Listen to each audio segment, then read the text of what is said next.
Bismillahirrahmanirrahim. Assalamualaikum warahmatullahi wabarakatuh. Di kesempatan hari ini izinkan saya untuk mempresentasikan yaitu materi dari mata kuliah analisis laporan keuangan. Sebelum saya presentasikan, saya ingin perkenalkan terlebih dahulu. Nama saya Karvi Andriansyah dari Prodi Akuntansi dengan dosen pengampu yaitu Ibu Ipa Masripa. Langsung saja untuk mempersingkat waktu, kita mulai pembahasan pada kali ini. Nah, pembahasan kali ini mengenai yaitu analisis aktivitas investasi. Pembahasan kali ini juga ada beberapa pembahasan diantaranya mengenai aset lancar, persediaan, pengenalan aset jangka panjang, dan dilanjut ada aset tetap dan sumber daya alam, dan dilanjut juga ada aset tak berwujud. Kita ke slide berikutnya. Nah, ini di slide berikutnya itu mengenai pengenalan aset lancar. Mungkin sebagian teman-teman sudah ada yang mengenalnya, sudah ada yang mengetahui juga. Aset lancar merupakan sumber daya atau klaim atas sumber daya yang langsung dapat diubah menjadi kas. Aset lancar adalah aset yang diharapkan akan dijual serta ditagih atau digunakan selama 1 tahun atau 1 siklus operasi, tergantung dari mana yang akan menjadi lebih panjang. Itu dia definisi mengenai aset lancar, teman-teman sekalian. Kita lanjut ke slide berikutnya. Slide berikutnya itu mengenai kas dan setara kas. Kas merupakan aset yang paling liquid, mencakup mata uang, deposito, dana, money address, dan cek. Sedangkan setara kas tergolong aset yang sangat lancar, investasi jangka pendek yang siap dikonversi menjadi kas dan hampir jatuh tempo, sehingga risiko perubahan harga yang disebabkan pergerakan tingkat bunga minimal. Konsep likuiditas penting dalam analisis laporan keuangan. Likuiditas berarti jumlah kas atau setara kas yang dimiliki perusahaan dengan jumlah kas yang dapat diperoleh dalam waktu singkat. Kita lanjut ke slide berikutnya. Nah, slide berikutnya mengenai piutang. Piutang merupakan nilai jatuh tempo yang berasal dari penjualan barang atau jasa. Dari pemberian pinjaman uang, piutang usaha mengacu pada janji lisan atau membayar yang berasal dari penjualan produk atau jasa aset secara kredit. Atau hasil tagih mencakup pada janji tertulis untuk membayar piutang, diklasifikasikan ke dalam aset lancar jika diharapkan akan direalisasikan atau ditagih dalam waktu 1 tahun atau 1 siklus operasi, tergantung dari mana yang lebih panjang. Nah, ada terbagi 2 teman-teman di sini. Penilaian piutang, ada juga analisis piutang. Kita lanjut ke slide berikutnya. Nah, di slide berikutnya ini ada analisis umur piutang. Ini contohnya teman-teman ya.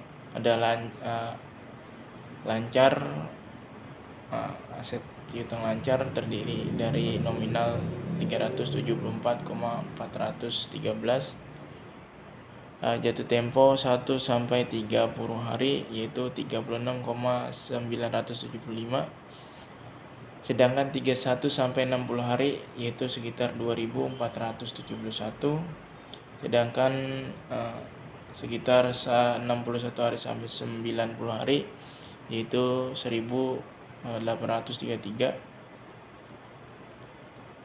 sedangkan yaitu lebih kecil dari 90 hari yaitu sekitar 4.339.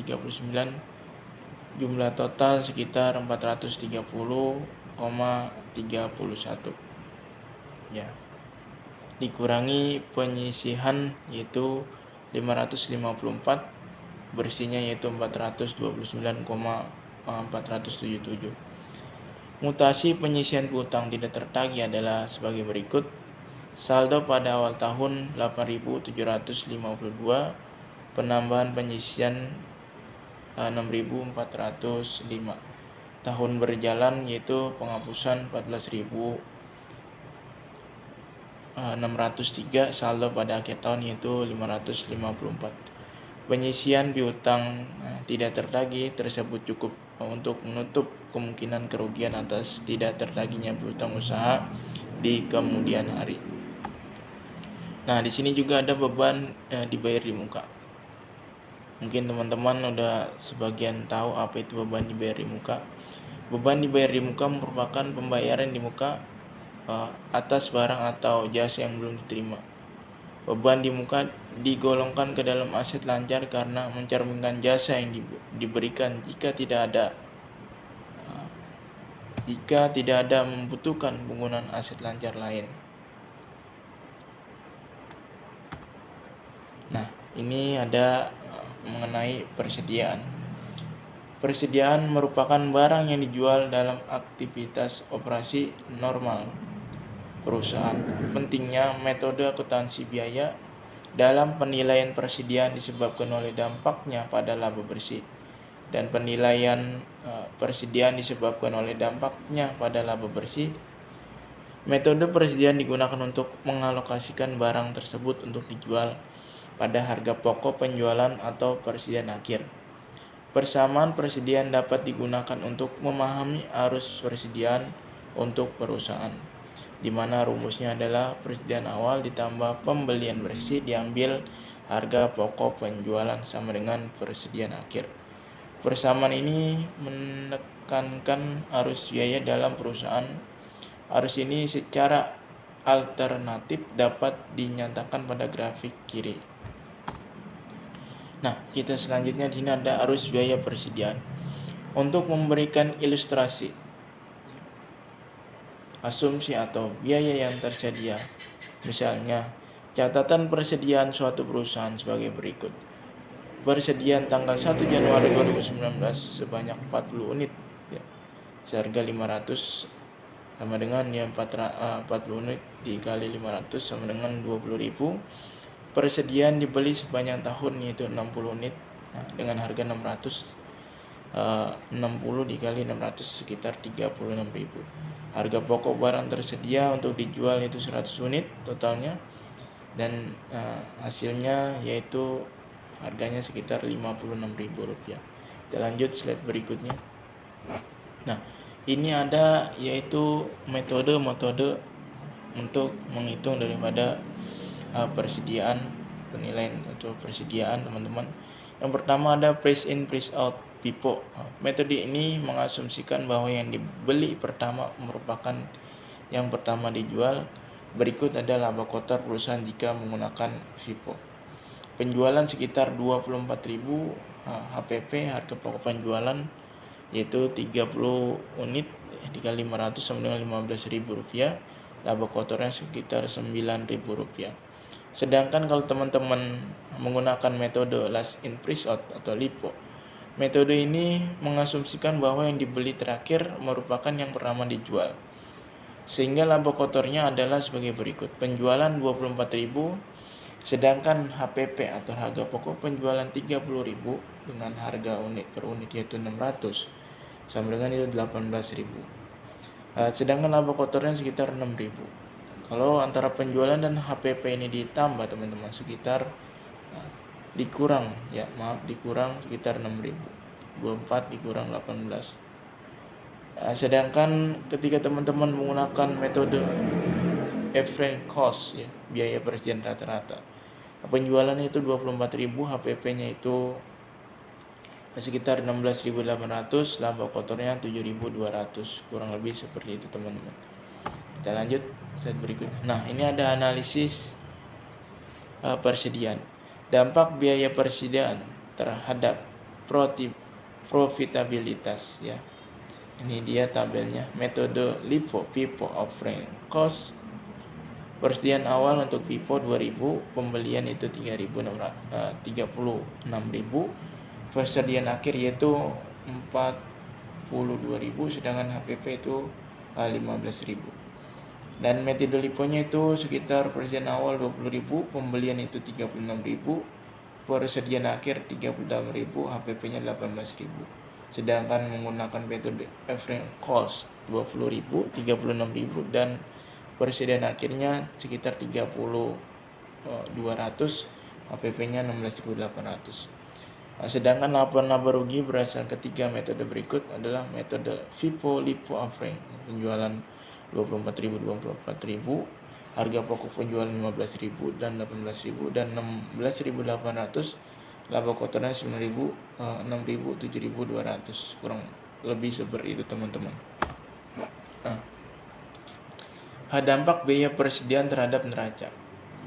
Pada periode akhir meningkat dan dengan asumsi persediaan belum melikuiditas laporan persediaan lamanya, FIFO melaporkan persediaan akhir pada akhir yang jauh lebih rendah dibandingkan dengan biaya penggantian, sehingga neraca perusahaan yang menggunakan LIFO tidak seakrual mencerminkan investasi lancar. Yang C-nya, dampak biaya persediaan terhadap arus kas. Meningkatkan laba kotor dengan metode FIFO juga menyebabkan laba sebelum pajak yang lebih tinggi, sehingga menimbulkan uang pajak yang lebih tinggi pada periode ini, di mana harga meningkat, perusahaan dapat terjebak pada pengeluaran arus kas karena membayar pajak yang lebih tinggi dan perlu mengganti persediaan yang terjual pada biaya penggantian yang lebih tinggi dibandingkan dengan biaya pembelian awal. Nah, selanjutnya ada pengenalan aset jangka panjang. Aset jangka panjang merupakan aset yang digunakan untuk menghasilkan penghasilan operasi atau mengurangi biaya operasi untuk lebih dari satu periode. Aset jangka panjang yang paling umum, teman-teman sekalian, adalah aset tidak berwujud seperti bangunan, pabrik, dan peralatan. Aset jangka panjang juga mencakup aset tidak berwujud seperti hak, paten, merek, dagang, dan goodwill. Nah, kita slide berikutnya. Aset tetap dan sumber daya alam. Properti, pabrik, dan peralatan atau aset tetap merupakan aset berwujud tak lancar yang digunakan dalam proses manufaktur, penjualan, atau jasa untuk menghasilkan pendapatan dan arus kas selama lebih satu periode. Oleh karena itu, aset ini memiliki periode manfaat yang diharapkan, masa manfaat yang meliputi lebih dari satu periode. Selanjutnya, penilaian aset tetap dan sumber daya alam. Di sini ada 3 teman-teman, ada penilaian properti, pabrik, dan peralatan. Dan di sini dilanjut juga penilaian sumber daya alam dan penyusutan. Ada 3 jadi teman-teman. Nah, selanjutnya ada tingkat penyusutan. Tingkat penyusutan tergantung pada 2 faktor, masa manfaat dan metode alokasi. Umur masa manfaat, kerusakan fisik merupakan faktor penting yang membatasi masa manfaat dan hampir seluruh aset mengalaminya. Metode alokasi, keragaman penyusutan secara signifikan disebabkan oleh metode yang dipilih. Ada 3 di sini, garis lurus, dipercepat metode, ada juga khusus teman-teman. Kita slide berikutnya. Nah, ini ada aset tak berwujud. Aset tidak berwujud merupakan hak istimewa dan manfaat kepemilikan atau pengendalian dengan karakteristik umum, tingginya ketidakpastian masa manfaat dan tidak adanya wujud fisik. Nah, itu dia aset tidak berwujud. Nah, oke teman-teman, terima kasih. Mungkin itu presentasi dari saya. Saya ucapkan terima kasih banyak. Saya kira wabillahi taufiq wal hidayah. Wassalamualaikum warahmatullahi wabarakatuh.